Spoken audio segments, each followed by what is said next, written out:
This episode is going to be so good. Kirk Wayman is an executive coach in Redding, California. He's helped tons of my friends, people in the acting industry, entrepreneurs, business owners all over the nation.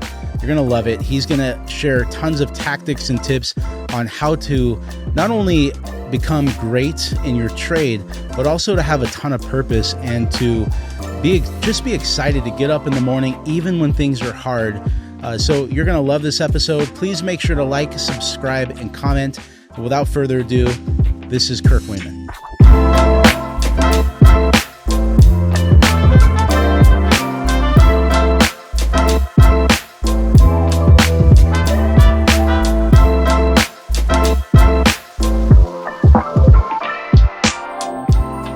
Hey, it's Chris Lamm. This is the Money Hole Podcast. Please make sure to like, subscribe, and leave a comment. Today, I'm so excited.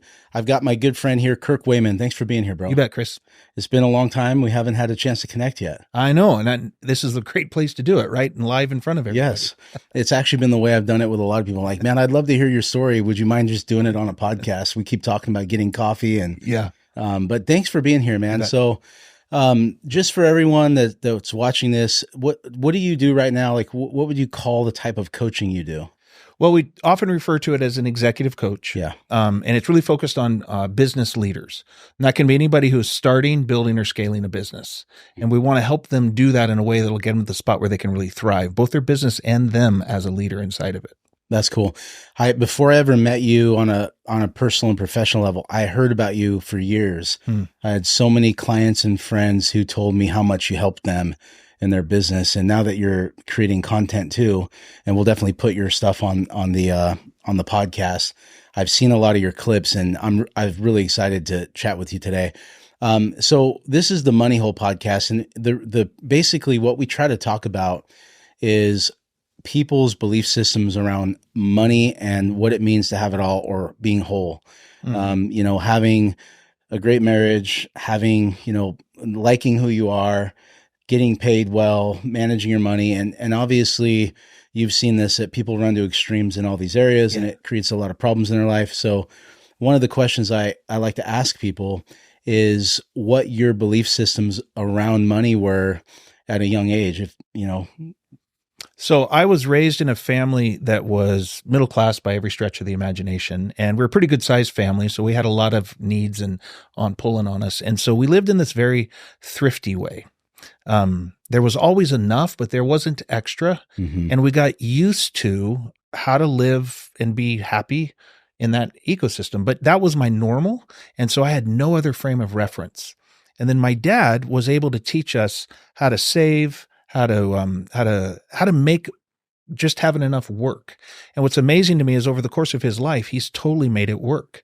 He and my mom have had a great retirement. They just did really well with what might appear to have been kind of not enough at times. Yeah. It did create a mentality of how to make life work in that framework. Yep. And I had no real experience for the kind of life I was going to live because I've gone after a whole lot more.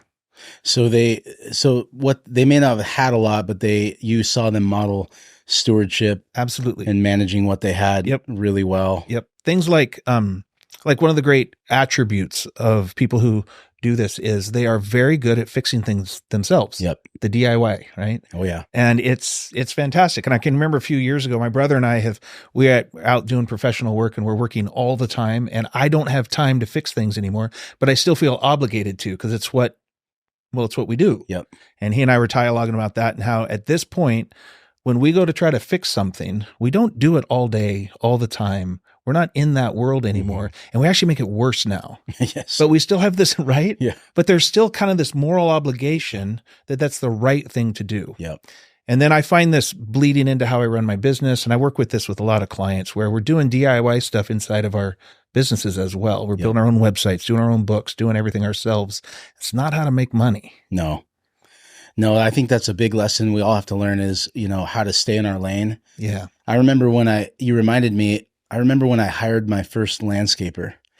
Yeah. That felt so irresponsible. Uh-huh. It felt so wrong, morally wrong, maybe Yep. even. Yep. Like, how could I do that? None of my friends have that. Who do I think I am? And it's so weird looking back on that. That was such a big decision for me, but it was really rooted in a lot of the belief systems I got, That's growing up. Yep. So we've gone through, well, when I'm working with, especially moms that are running their own businesses, they cross these thresholds in profound ways. It's, housekeepers and childcare, and it's even more rooted in those roles, I think. Yeah, it is.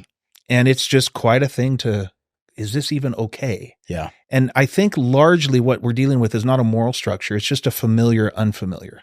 Yeah. I was totally unfamiliar with hiring people to come out to my house and fix things. And I'll pay them. I'll be happy to pay them because when I go to work, I can make that money faster, better. And the key is I'm better at what I do at work than I am at fixing my plumbing. It's true. I'm just better at that. I've devoted myself to it. And so I'd rather pay a plumber to do that so I can go do what I'm truly great at. Yeah. I've always told my wife there will come a day when I do the lawns again, but it will be the day that I want to do the lawns. Yeah. And that's not anytime soon, by the way. Yeah. So for me, I was just thinking about this morning. We made a decision about maybe 3 months ago to hire someone to work full time to help us with the kids. Okay. And I had this weird belief system for a long time that I thought, I just didn't think anyone should do that. I didn't think it was a good idea. And now I'm eating my words, just like anything where I judge someone else. I usually end up doing the exact thing that I judge someone for. And, I was thinking about it this morning, like we don't have payments on things. I mean, for us, we could probably have better cars, a bigger house, and a lot of other things, but to have the quality of life we want, to allow my wife to be able to get out of the house a couple times a week, to make sure that we have someone there with the kids who we love and trust and who can help do homework that I don't know how to do anymore. It's a really good investment, so that was something I had to work through. So at what point for you did your thinking about money change because obviously the way you grew up is not how you're living now. Right. So how did you get to where you're at today? So in grad school, I read a book by a Black woman whose name is Bell Hooks, and she grew up very, very poor, and over the course of her life navigated from very poor through academics into being very wealthy now. Yeah. She's a voice of the nation. She's a social critic. And she got to see her life from being a very poor all the way up to being very wealthy and moving through multiple classes. So she lived through lower class, middle class, and upper class, and then wrote on classes in our culture. Wow. And one of the points she makes is, in our culture, we see all the isms. We see racism and sexism and all these different things, but we don't see here in America classism. We don't see our classes because we have this pulled up by your bootstraps, anyone can make it narrative, which is not precisely true. Right. It's a story we tell, and it has value, but she broke down these classes and was able to show how they function, how they work, and I could see myself that I was still living as though I was part of the middle class, and I am. I'm not fabulously wealthy, but I was still stuck in these mindsets, and I couldn't see how the upper class lived, what happens when you start making decent money, the shifts you need to make. I didn't understand it, and I judged it. I didn't feel comfortable around some of the people who'd become my peers. Yep. And when I saw it, I couldn't unsee it. And then I started to pay attention to it. And then I started to practice it. And now I can navigate those divides more seamlessly. One of the things that did it for me is at the time I was working for a nonprofit, and I was down at a big, huge bank, the Federal Reserve Bank of San Francisco, big, huge bank down there. And I was there as a nonprofit grant writer. But for this event, I wore a really, really nice suit with really, really expensive shoes and all that kind of stuff. And I wore the wrong uniform, right? All the nonprofit people are supposed to be wearing Patagonia. All the bankers wear suits. And I was out of uniform. And so this guy in the back comes up to me and he just looks at me and goes, "Who are you?" Because I was on the wrong side of the table, and he was a big investor looking for big projects to invest in. And I was wearing his uniform. Wow. And so he approached me, created this whole opportunity just because of how I presented myself. Does that make sense? Yeah, it makes a lot of sense. And I was like, holy smoke. Then I started to notice that how you dress cues different kinds of conversations with the exact same people. And I was like, okay, so this is in some ways a game you can play, but it also reveals the way that we treat each other, the way we navigate different code books and code systems. Yep. Why does a Montblanc pen have a little tiny M on the little thing when you put it in your pocket? Yep. It's because it's a brand that says, I'm the kind of guy that has a Montblanc pen. Yeah. That's it. It's just a pen. Nah, it's code. And so I started to really pay attention to how these tools work in our culture, which then allowed me to begin to evaluate how I wanted to play with them and if I even did. Yep. That really allowed me to let go of some things, hold on to some things from my history, grow in some new areas, think differently. Yeah. Did you want to? Like you say you wanted to hold on to some things and you wanted to let go of some things. Yeah. I'd love for you to unpack that a little bit. So some of my journey, well, you could tell my whole story about my journey of life around one river. The mouth of the Klamath River, to me and our family, is the center of the universe. And it's where we went camping all the time. And when I left Humboldt County, which is where it's actually up north, but anyway, it's over on the coast. When I left to go become someone different. I needed to leave my home and go on a journey and figure out who I was. And that place was super important to me, but it was it encapsulates my origin story and all those memories. And so when I went out and did my own thing in the world, I never went back. I never went back subconsciously. But one day I was driving down the coast and I stood and I saw it. This was about 5 or 6 years ago. And it shocked me that it was still there. Because to me, it was gone. Yep. Well, I started going back, and that place is now, I've re-engaged it. We go back every year. We do some of the same things. It is part of my history that I do not ever want to let go of, but I had to come back as my own person. Yep. And that took about 15 years. And it was weird how my subconscious allowed me to go on that journey, and it just wiped it. It was gone. And so there's a way in which I've been able to come back to my home, re-engage a whole bunch of stuff about what it was to be me, but somehow I'm different and somehow I'm the same. Yeah. You're probably more authentically yourself now than you ever were before. I think so. Yeah. I'm certainly a bigger version of myself, but there's still a kid in me that just wants to go play on that beach. Which is great. Yeah. Which is beautiful. Yeah. When I grew up, we grew up lower middle class and single parent household. And I've shared this before, but knockoff shoes, getting made fun of by kids. So for me, my equation for money at an early age was money equals happiness. Right. And I started working at 14 and, always worked because I wanted to make money. And then once I made a lot of poor choices in life and it didn't end up going so well, I ended up in the church. And at the time, the church that I was a part of, they had this culture that in order to follow God, you had to sell everything you had. Yep. And you can't have money and serve God at the same time. And whether I wanted to or not, like I had a major conflict because on one hand, I had these giftings that I saw the fruit of, but on the other hand, this community was changing my life. It wasn't all bad. It was mostly good, right? But like any culture, there's always some dark sides to it. And so this conflict was really difficult for me.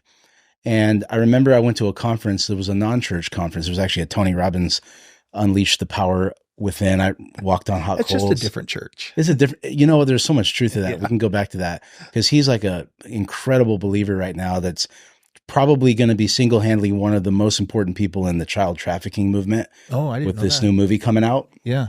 You got to check it out. The Sound of Freedom.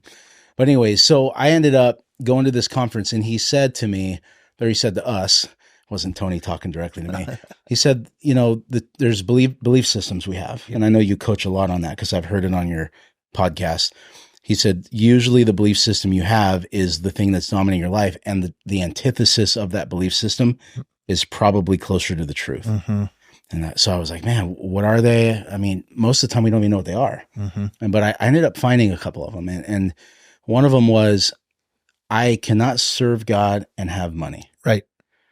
And I was like, man, I really wrestled. That's not precisely taught, but it it's in the ecosystem over and over and over. It really is for so many groups, especially in a lot of churches, So I ended up, well, what would be the opposite of that?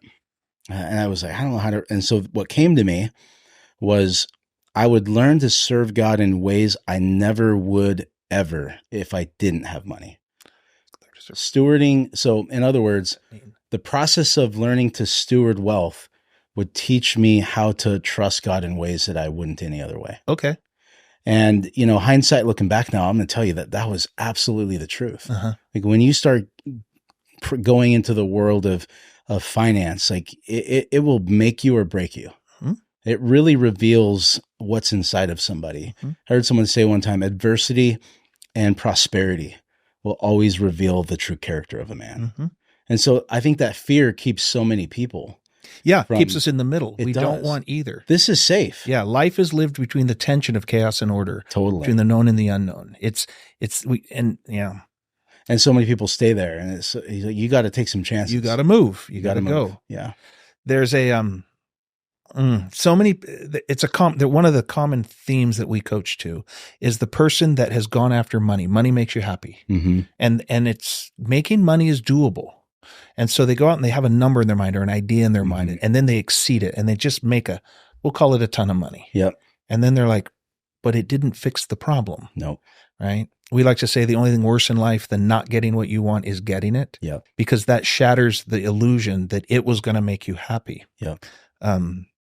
Happy is one of those words we talk a lot about that because it's one of those words that people think is the goal. They think it's an external journey that they're going on that will have some kind of internal meaning for them. Yeah. And it's not. Happy doesn't work that way. And what's true is that money to a point does buy something close to happiness. To a point, there's a certain amount of money and you cross that threshold. It's not near as much as people think. But when you look at it, what we really think is happening there is it's not buying happiness. It's buying the reduction of misery.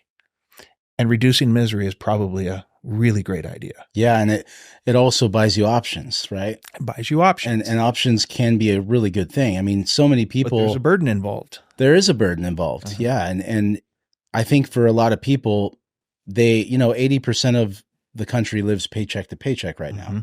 And I believe that every single human has a unique gift and quality. Right. And they were made to do something great. Right. But the problem is a lot of people never get the chance to live out those dreams because they're held down by their financial situation. Like they have to, or they think that they are. And so that is the one thing that I think helps a lot of people is when they get financially free, they live below their means like your parents did, and they have extra, they save money. You have the ability to start a business. Right. You can take some chances that other people can't because you sacrificed a little bit of your time. You had, some delayed gratification for a season so that you could do something better. There's the financial freedom as a concept is one of those terms that I think we need to clearly define in our culture and our conversations. Because what I think people hear is a means to an end thinking. If I can make enough money, then I'll be free to, quote, do whatever I want. But if you're not doing what you want in the process of making that money, there's a problem with that. There is. Right? Totally. Just by itself, that is a problem. The second problem is the amount of money you need to make to be able to do whatever you want is somewhat if that's undefined, then it's just more. And it becomes a tyranny of more. And then the third problem with it is freedom is not found fully in the freedom of choosing, which is what a lot of us think. We think if I make enough money, I can then choose whatever I want. And that truly is half of freedom. Yeah. But the other half is the choosing, the making of the choice. And that locks you into a new jail, so to speak. Because once you make the choice, you've said no to 1,000 things. Yep. And if you make a powerful choice, you've probably said no for a long time to most things in order to build out what you want. And so if you make enough money to be able to start your own business and then choose to start a business, that is quite a burden. And you will no longer have the freedom of choice. You'll have the freedom of having chosen. Yeah. And what that feels like when you choose well is meaning and purpose or meaning in life. And money isn't necessary to find meaning, although it can amplify it. Mm-hmm. It can totally help. But it's this problem of moving from, if I can just get there, I'll be free. It's like, no. If I can get there and then make a powerful choice, I'll be free. And often that is a choice you could have made today. That's really good. I agree with that. I haven't loved the word financial freedom. I think financial independence is probably a better word. What does that mean? Well, so for me today, what that means is that you have the ability to choose more because you don't have the constraints of a lack of money as a resource. But there's always a lack of money because there's always more things you could do. Okay, so let's say that someone's life expenses are $7,000 a month. Right. They've got a $2,500 mortgage, 2 car payments, and they like to shop. They like to shop at Sprouts. Right. And go on 2 great vacations a year. Right. They're in trouble. So then let's say that over a 10-year period, they buy some rentals, they invest wisely. Right. And they have passive income now of $7,000 a month. And let's just assume that this person had purpose, was happy in their life, but they did have desire to take more risk and to do things that they weren't prepared to do. Maybe not even just with money, but they were educating themselves along the way. Mm-hmm. And at some point, an opportunity came to them. Mm-hmm. And they were able to change their entire career. Mm-hmm. Maybe it's starting a business, becoming a partner of a company. Had they not made the decisions with money to where they have enough money coming in outside of their current occupation, there'd be less ways to do that. Right. That math makes perfect sense to me. And that's right. And a lot of people need to hear that narrative, that idea, because of how they're thinking about money. But I would suggest to you that there's something much deeper going on, which I think you would probably agree with. I'd love to hear it, though. Because I would suggest that money doesn't even exist.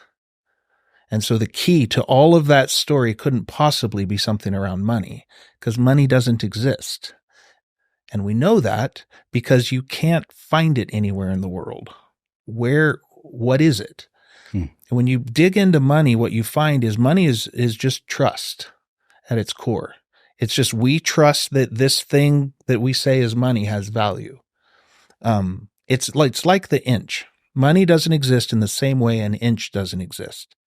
Can you go find an inch in the world? And the answer is no. So when you answer the question why about something, or when you start to talk about the things that drive human behavior, it's not this thing we call money. It's everything under it. Yeah. So if I was to ask you, why does this couch exist? If you said 60 inches, that'd be silly. It's for sitting on. It's for gathering around. It has all kinds of purposes and meaning, but 60 inches isn't the answer. Right. Right. Yep. So the reason we're doing all this, what's going on inside of that story you just told, had something to do with the person's capacity to create value. Yeah. And money measures value. Yep. Now, if your values or the things you value are out of alignment with reality, you're in trouble. Mm-hmm. So if you make $7,000 a month and you're trying to spend 14, you're trying to live as though gravity doesn't exist. And you're gonna go splat. Right. Which is true. But all the money's doing in that equation is measuring that your values are out of alignment. Yep. Something's off. Yep. When you're trying to do work in order to make money, what you want to do is do work that creates maximum value. Yes. And the way I would describe that is showing up as the best version of yourself for the benefit of others. Mm-hmm. If measured in cash, we just call that a business. That's the key to, I think, thinking this thing through, is being able to go, I don't want financial freedom. What I want is meaning and purpose in life. Mm-hmm. If I can get more of that, if I say it differently, if I can do work that matters for people who care, that will often produce cash. It usually does. And right. Yeah. And the cash is the way of people saying thank you, basically. Yeah. And then you can turn that even a little further and say, if I'm going to show up doing something that I can do that creates extraordinary value for others, the better I do at that, the more likely they are to pay me sufficiently that they make sure I never do anything else. Yep. Right? Yeah. There's a way in which I'm going to use the word trap people into their professions by paying them as much as possible. So like, imagine Bill Gates waking up one morning and saying, I wonder if I'd be a good oil painter. And we as a society said, please never have that thought. Because he created so much value just with Excel trillions and trillions and Mm-hmm. trillions of dollars of value just by creating Excel and the company that could support it. That we gave him a few billion, Mm-hmm. right? We used him to create a tool that we value greatly. And we shared some of that with him. Mm-hmm. That's a weird way to think about it, but that's the measuring of value. So I don't think that money produces freedom. I think showing up as the best version of yourself and then doing that in ways that benefits others produces, and making that choice over and over and over produces the world in which we build meaning. And when we're doing that in this economy, the thank you is often money. Yeah. And I see that with, you talk to people all the time who complain about their job. Exactly. And I think this is very tied to what you're saying. They desire to get paid more, to work in a better environment. And then you'll meet someone. I met someone at the Braveco conference not long ago, and there was a group of these Samoan guys, and they were awesome. And I'm Hawaiian, so we were having a great conversation. And I ask them all what they do for a living.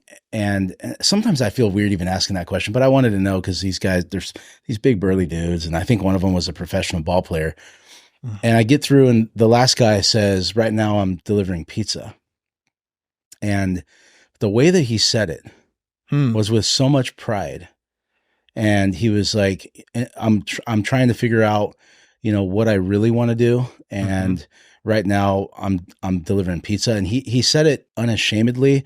And I remember thinking to myself, I was like, good for you. Right. Good for you. Because one of the things that we talk about all the time in the coaching group I'm a part of, and with people that come to me that are younger, I always tell them, I was like, hey, get that pizza job and work it and do the best you can and enjoy the people around you. We all have to do something like that.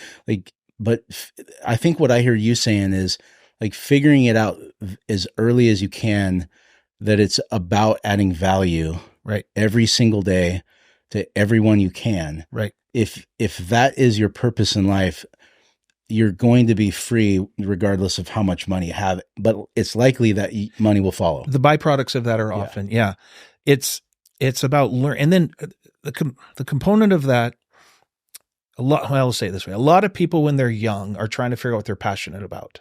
You're 24 years old and you're trying to find your passion, then do your passion. It annoys me so much here. It's like, you don't know what you're passionate about. That annoys Please me. stop. Yeah. Right. But if you continually work at showing up as you, if you figure out who you are and how you create value, and like you said earlier, there are ways that every human has that does create value. They don't all pay the same. That's got to be okay. Yep. But when you find that, every time you get a glimpse of that, every job you have that helps you introduce yourself to that process, and we call it the value creation mechanism. What is that? And if you can start to name it and understand it and see it, then you can start to become a master of it. And that's where this idea of passion comes from, is figuring out yourself over decades sometimes, and then becoming a master of delivering it.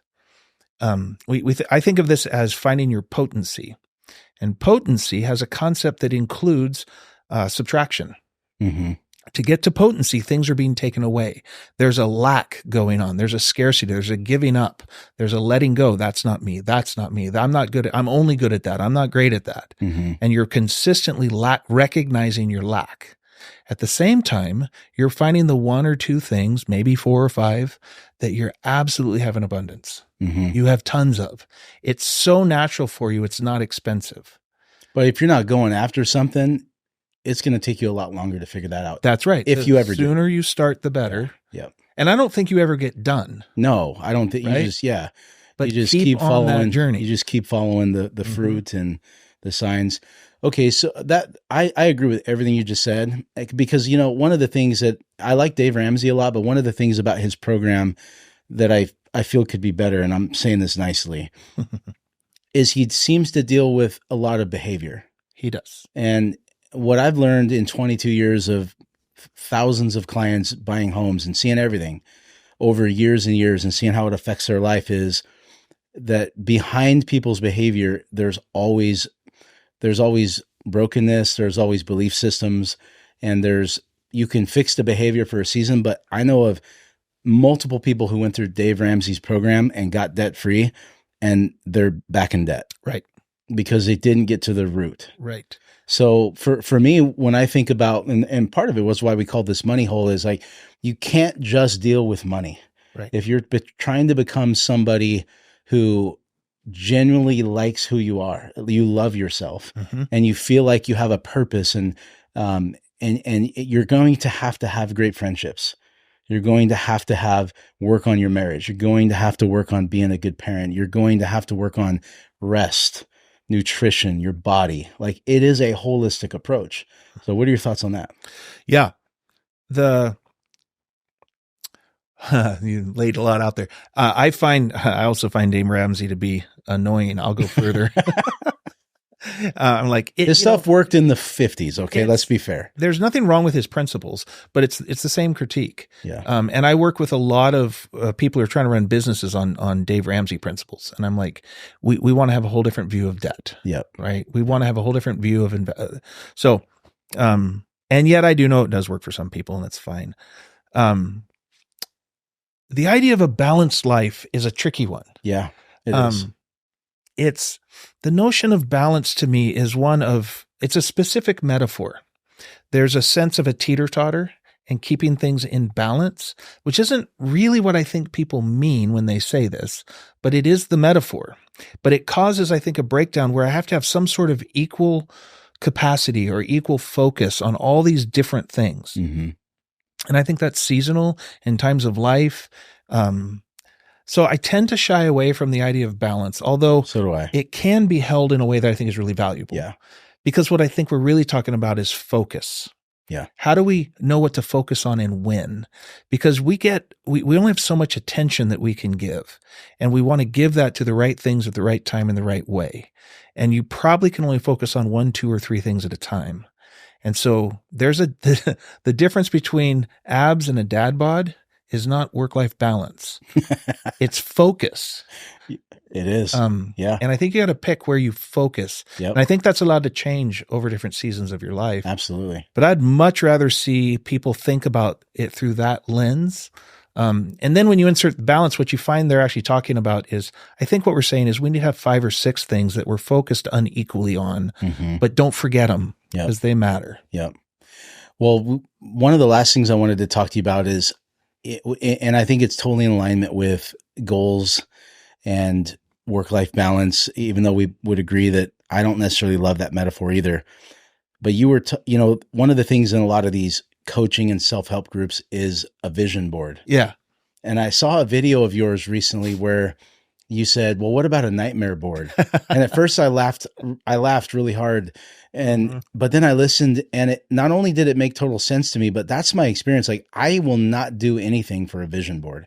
And for me, I've naturally, and this may sound crazy to people, but I literally have thought about losing my wife, losing my kids, laying off all my people because I can't afford to keep them, losing my friends because I make stupid decisions and they don't want to spend time with me anymore. And for me, is way more motivating looking at worst case scenarios and all the things that matter the most to me than putting a Lamborghini on a board and a trip to Maui. Right.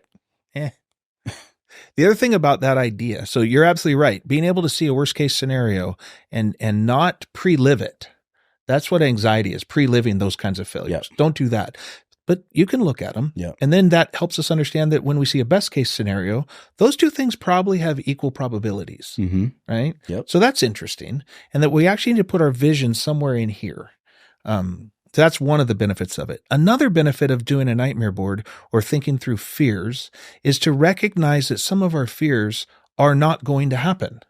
So many of the things that people are terrified of have it's the last thing I would worry that's happening in your life, but it's the only thing you're trying to avoid. And so it takes all of your energy. And when you can see that, you can actually start to set that one down.